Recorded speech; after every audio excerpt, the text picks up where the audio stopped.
திருச்செந்தூர் சுப்பிரமணிய சுவாமி கோவிலில் இந்து சமய அறநிலையத்துறை அமைச்சரிடம் தரிசனம் செய்ய பணம் பெற்ற அர்ச்சகர் பணி செய்ய தடை விதிக்கப்பட்டுள்ளது. இந்து சமய அறநிலையத்துறை அமைச்சர் ரமேஷ் திருச்செந்தூர் கோவிலில் ரகசிய ஆய்வு மேற்கொண்டார். அப்போது அமைச்சர் என்று தெரியாமலேயே அர்ச்சகர் ஒருவர் விரைந்து தரிசனம் செய்ய தலா ஒருவருக்கு 1000 ரூபாய் தர வேண்டும் என 4 பேருக்கு 4000 ரூபாய் பணம் பெற்றுள்ளார். இந்த விவகாரம் பெரும் அதிர்ச்சியை ஏற்படுத்திய நிலையில் பணம் வசூலித்த அர்ச்சகர் பணி செய்ய தடை விதிக்கப்பட்டுள்ளது. அதற்கு உடந்தையாக இருந்த 2 வாயிற்காவலர்களும் சஸ்பெண்ட் செய்யப்பட்டுள்ளனர். மேலும் முடி காணிக்கை செலுத்த வரும் பக்தர்களிடம் பணம் கேட்ட 2 பணியாளர்களும் சஸ்பெண்ட் செய்யப்பட்டுள்ளதோடு கோவிலில் யார் தவறு செய்தாலும் பாகுபாடின்றி கடுமையான நடவடிக்கை எடுக்கப்படும் என அமைச்சர் எச்சரித்துள்ளார். அதற்குள்ள இணையத்தில் ஒரு தப்பான செய்தியை பரப்பி விட்டுருக்காங்க. மன்னிப்பு கடிதம் வாங்கிட்டு மன்னிச்சு விட்டோம்னு சொல்லிட்டு அவங்க கிட்ட விளக்க கடிதம் கேட்டு விளக்கம் வாங்கிருக்கோம். எப்படி நீங்கள் அனுமதிச்சிங்க, எதுக்காக பணம் வாங்கிட்டு உள்ள அனுப்பிச்சிங்கன்னு சொல்லிட்டு விளக்க கடிதம் தான் அவங்க கிட்ட வாங்கியிருக்கோம். அது மன்னிப்பு கடிதம் கிடையாது. அந்த விளக்க கடிதத்தை வாங்கிட்டு இது ஒரு ப்ரொசீஜர். ஒரு கம்ப்ளைண்ட் வருதுன்னா அவங்க கூப்பிட்டு அதுக்கு விளக்கம் கேட்டு கடிதம் வாங்கி அதன் மேலே நடவடிக்கை எடுக்கும். இந்த ஆய்வுகளின் முடிவை முழுமையாக பார்த்துட்டு சம்பந்தப்பட்ட உண்மையிலேயே குற்றம் செஞ்சிருக்கக்கூடியவர்கள் யாராக இருந்தாலும் எந்த பாரபட்சமும் இல்லாமல் எந்த தயக்கமும் இல்லாமல் அவங்க நடவடிக்கை எடுப்போம். அதற்கு முன்பாக இப்படி ஒரு தவறான தகவலை பரப்பி ஏதோ ஒரு சாரார் மேலே பார்த்தீங்கன்னா சாஃப்ட் கார்னர் காட்டுறதாகவும் மன்னிப்பு கடிதம் வாங்கிட்டு மன்னிச்சு விட்டுட்டதாகவும் தவறான பொய்யான தகவல்களை இணையதளத்தில் சில பேர் பரப்பிக்கிட்டு இருக்கிறாங்க. அப்படியெல்லாம் எந்த பாரபட்சமும் கிடையாது. யாராக இருந்தாலும் குற்றம் சாட்டப்பட்டவர்களுக்கு நடவடிக்கை எடுக்கப்படும்.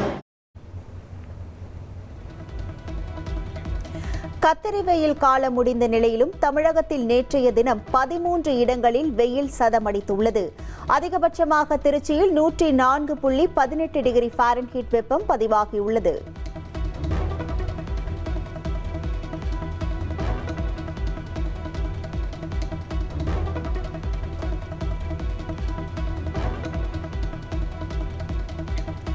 தமிழ்நாட்டில் கத்திரி வெயில் காலம் நேற்று முன்தினத்துடன் முடிவடைந்தாலும் மாநிலம் முழுவதுமே வெயிலின் தாக்கம் குறையவில்லை. நாளை முதல் வெயிலின் தாக்கம் படிப்படியாக குறையும் என்று வானிலை ஆய்வு மையம் தெரிவித்துள்ளது. நாமக்கல் மாவட்டம் குமாரபாளையம் சுற்றுவட்டாரத்தில் 1 மணி நேரம் பெய்த கனமழையால் வெப்பம் தணிந்து குளிர்ச்சி நிலவியது.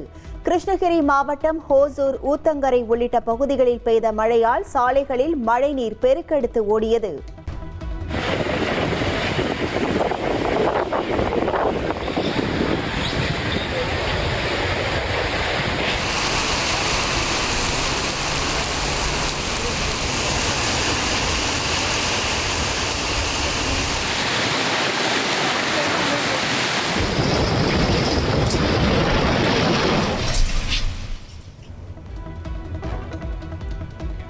திருச்சி, நாமக்கல், நீலகிரி, கோவை, திருப்பூர், திண்டுக்கல் உள்ளிட்ட மாவட்டங்களில் இன்று கனமழைக்கு வாய்ப்பு. தேனி, வேலூர், திருப்பத்தூர், கிருஷ்ணகிரி, தர்மபுரி, கரூர், சேலம் மற்றும் ஈரோடு மாவட்டங்களிலும் கனமழை பெய்யும் என்று வானிலை ஆய்வு மையம் தெரிவித்துள்ளது. தமிழ்நாடு முதலமைச்சர் விஜய் தலைமைச் செயலகத்தில் பட்டு வேஷ்டி சட்டையில் தொழில் நிறுவன தலைவர்களை சந்தித்தார். முன்னதாக சென்னை நீலாங்கரையில் தனது மேலாளர் ஜெகதீஷ் பழனிசாமியின் இல்ல விழாவில் பாரம்பரிய உடையில் கலந்து கொண்ட முதலமைச்சர் அங்கிருந்து அதே உடையில் நேராக தலைமை செயலகம் சென்றார். அங்கு மஹிந்திரா அண்ட் மஹிந்திரா நிறுவனத்தின் ஆட்டோமோட்டிவ் பிரிவின் தலைவர் வேலுச்சாமி மற்றும் செயின்ட் கொபைன் நிறுவனத்தின் முதன்மை செயல் அதிகாரி ஸ்ரீதர் ஆகியோர் முதலமைச்சரை நேரில் சந்தித்து பேசினர். தென்காசி மாவட்டம் ஆலங்குளம் அருகே சாலையில் நடந்து சென்றவர்கள் மீது முகமூடி கும்பல் அரிவாளால் தாக்கிய சம்பவம் அதிர்ச்சியை ஏற்படுத்தியுள்ளது. காயமடைந்த 7 பேர் மருத்துவமனையில் அனுமதிக்கப்பட்டுள்ள நிலையில் தாக்குதலை கண்டித்து உறவினர்கள் சாலை மறியலில் ஈடுபட்டனர். தென்காசியை தொடர்ந்து நெல்லையிலும் சாலையில் நடந்து சென்றவர்களை அதே முகமூடி கும்பல் அரிவாளால் தாக்கிய சம்பவம் அரங்கேறியுள்ளது. 2 பேர் படுகாயமடைந்த நிலையில் சாலையில் முகமூடி கும்பல் அரிவாளுடன் அராஜகத்தில் ஈடுபட்ட சிசிடிவி காட்சி வெளியாகியுள்ளது.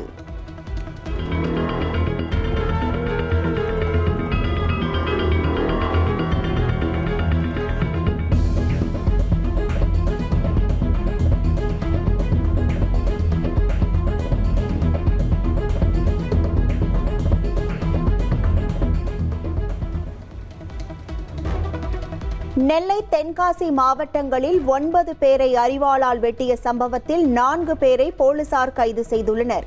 திருமண வீட்டில் ஏற்பட்ட தகராறு காரணமாக தாக்குதல் நடந்ததாக கூறப்படும் நிலையில் 2 மாவட்ட போலீசாரும் வழக்கு பதிவு செய்து தீவிர விசாரணை நடத்தி வருகின்றனர். தமிழ்நாட்டின் சட்டம் ஒழுங்கு டிஜிபியாக மகேஷ்குமார் அகர்வால் நியமனம். சட்டமன்ற தேர்தலின் போது சந்தீப் ராய் ரத்தோர் பொறுப்பு டிஜிபியாக செயல்பட்ட நிலையில் தற்போது நிரந்தர டிஜிபி அறிவிப்பு. 30 IAS அதிகாரிகள் பணியிட மாற்றம் செய்து தமிழ்நாடு அரசு உத்தரவு. இந்து சமய அறநிலையத்துறை ஆணையராக வினய், மதுவிலக்கு மற்றும் ஆயத்தீர்வைத்துறை ஆணையராக பூஜா குல்கர்னி, ஊரக வளர்ச்சித்துறை ஆணையராக அமுதவள்ளி IAS நியமிக்கப்பட்டுள்ளனர். ஜூன் 4ஆம் தேதி பள்ளிகள் திறக்கப்படும் நிலையில் அரசு பள்ளி சீருடையில் வரும் மாணவர்கள் அரசு பேருந்தில் கட்டணமில்லாமல் பயணிக்கலாம் என்று போக்குவரத்து துறை அமைச்சர் தமிழன் பார்த்திபன் அறிவித்துள்ளார். அரசு கல்லூரி மாணவர்கள் அடையாள அட்டையை காண்பித்து பயணிக்கலாம் என்றும் கூறியுள்ளார்.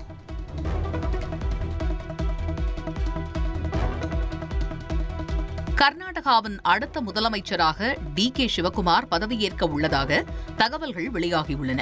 காங்கிரஸ் மேலிடத்தின் அதிகார பகிர்வு ஒப்பந்தத்தின்படி முதல்வர் சித்தராமையா தனது பதவியை முறைப்படி ராஜினாமா செய்தார்.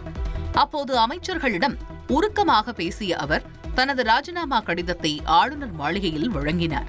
சித்தராமையா விலகியதைத் தொடர்ந்து DK சிவகுமாரை புதிய சட்டப்பேரவை கட்சி தலைவராக தேர்வு செய்ய காங்கிரஸ் MLA-க்கள் கூட்டம் கூடவுள்ளது.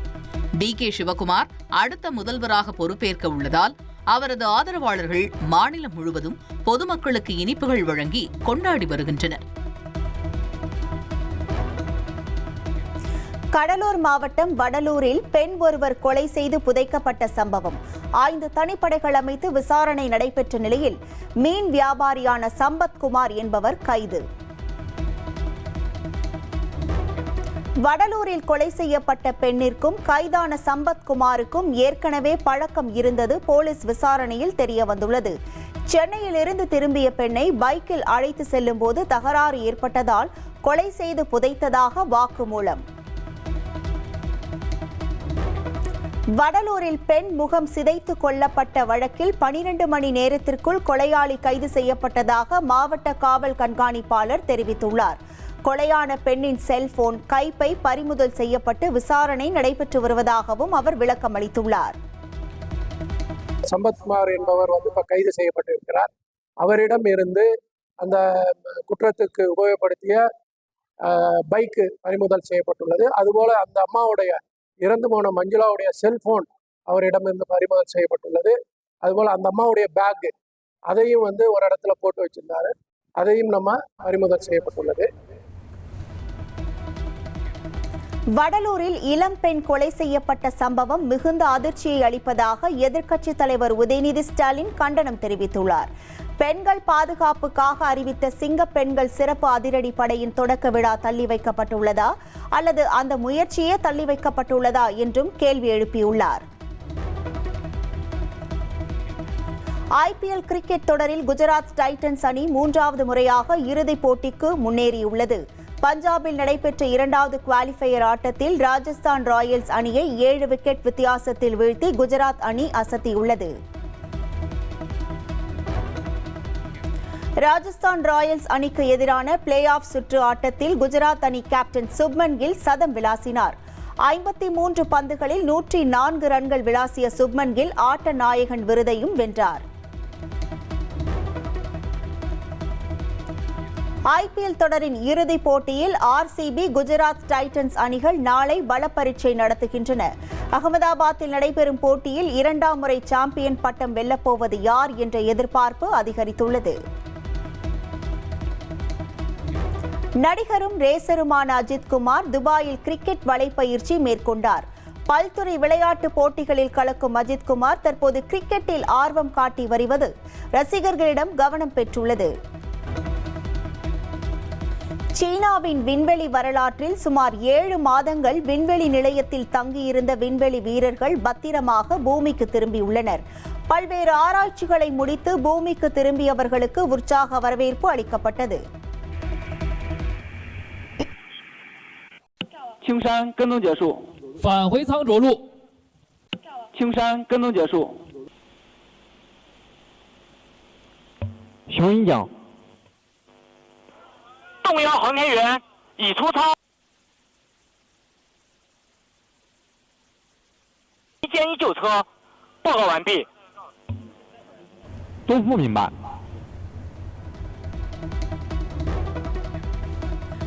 ஈரான் உடனான போர் நிறுத்த அமைதி ஒப்பந்தம் குறித்து வெள்ளை மாளிகையில் அவசர ஆலோசனை நடத்த இருப்பதாக அதிபர் ட்ரம்ப் அறிவித்துள்ளார்.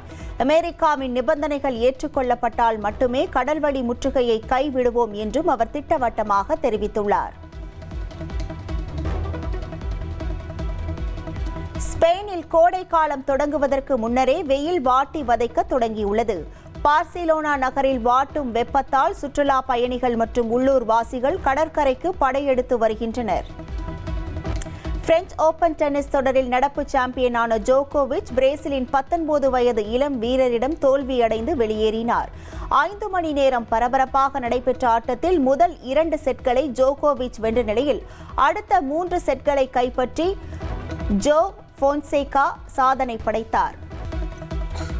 நெல்லை கேடிசி நகரில் காதல் விவகாரம் காரணமாக மென்பொருள் பொறியாளர் கவின் படுகொலை செய்யப்பட்ட வழக்கில் 10 மாதங்களாக தலைமறைவாக தமிழ்நாடு பவர் பினான்ஸ் நிறுவனத்தில் முதலீடு செய்யப்பட்டுள்ள கோவில் நிதி பாதுகாப்பாக இருக்கும் என சென்னை உயர்நீதிமன்றத்தில் தமிழக அரசு உத்தரவாதம் அளித்துள்ளது. டிஎன்பிஎஃப்சி நிறுவனத்தில் செய்யப்பட்ட முதலீடுகளுக்கு உரிய வட்டி வழங்கப்பட்டு வருவதால் முதலீட்டின் பாதுகாப்பு குறித்து அச்சம் கொள்ள தேவையில்லை எனவும் தமிழக அரசு விளக்கமளித்துள்ளது. பழனி தண்டாயுதபாணி கோவிலின் உப கோவிலான பெரிய நாயகி அம்மன் கோவிலில் திருக்கல்யாண வைபவம் விமர்சையாக நடைபெற்றது. வைகாசி விசாக திருவிழாவின் சிகர நிகழ்ச்சியாக இது நடைபெற்றது. முத்துக்குமார சுவாமியையும் வள்ளி தெய்வானையையும் திரளான பக்தர்கள் தரிசித்தனர்.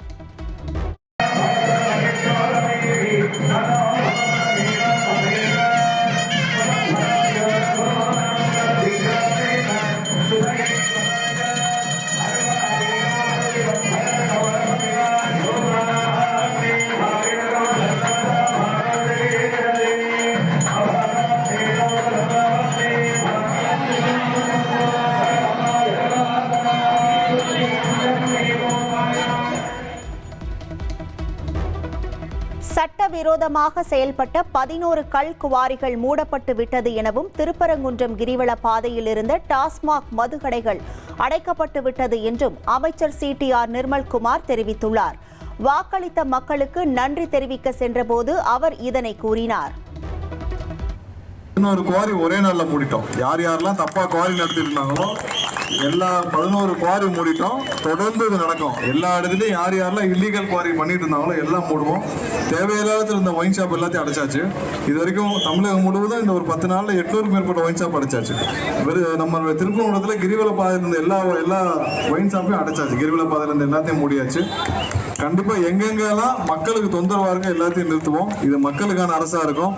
புதிதாக தேர்ந்தெடுக்கப்பட்ட அரசு உங்களுடைய ஆசீர்வாதத்தோட அண்ணன் விஜய் அவர்கள் முதலமைச்சராக கண்டிப்பா சிறப்பாக இன்னொரு 30 வருஷத்துக்கு மக்களுக்கான அரசாக இது இருக்கும். உங்க அனைவருக்கும் என்னுடைய நன்றியை தெரிவிச்சுக்கிறேன். திருச்செந்தூர் முருகன் கோவிலில் இன்று வைகாசி விசாக திருவிழா விமர்சையாக தொடங்குகிறது. இதற்காக சண்முக விலாச மண்டபம் சுமார் 2 டன் மலர்கள் மற்றும் பழங்களை கொண்டு அலங்கரிக்கப்பட்டுள்ளது.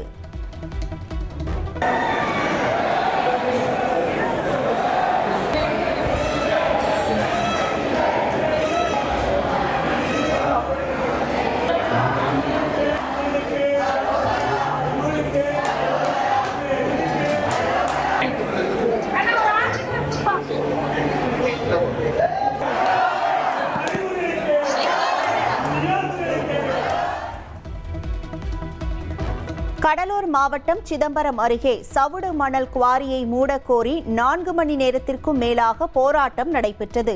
சின்னாடிக்குடி கிராமத்தில் உள்ள சவுடு மணல் குவாரியால் நிலத்தடி நீர் உப்பு நீராக மாறியுள்ளதாக கூறி அப்பகுதி மக்கள் சவுடு மணல் அள்ளி சென்ற லாரியை சிறைப்பிடித்து போராட்டம் நடத்தினர். போலீசாரின் நீண்ட நேர பேச்சுவார்த்தைக்கு பின் போராட்டம் தற்காலிகமாக கைவிடப்பட்டது. அல்லாதே அல்லாதே அல்லாதே அல்லாதே வேண்டாம் வேண்டாம் வேண்டாம் வேண்டாம் வேண்டாம் வேண்டாம் வேண்டாம் வேண்டாம் வேண்டாம் வேண்டாம் அல்லாதே அல்லாதே.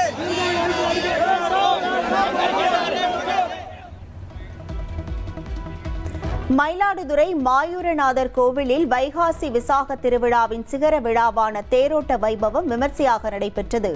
மாயூரநாதர் சுவாமி, அபயாம்பிகை அம்மன் உள்ளிட்ட பஞ்சமூர்த்திகள் திருத்தேரில் எழுந்திருள ஏராளமான பக்தர்கள் தேரை வடம் பிடித்து இழுத்து சுவாமி தரிசனம் செய்தனர்.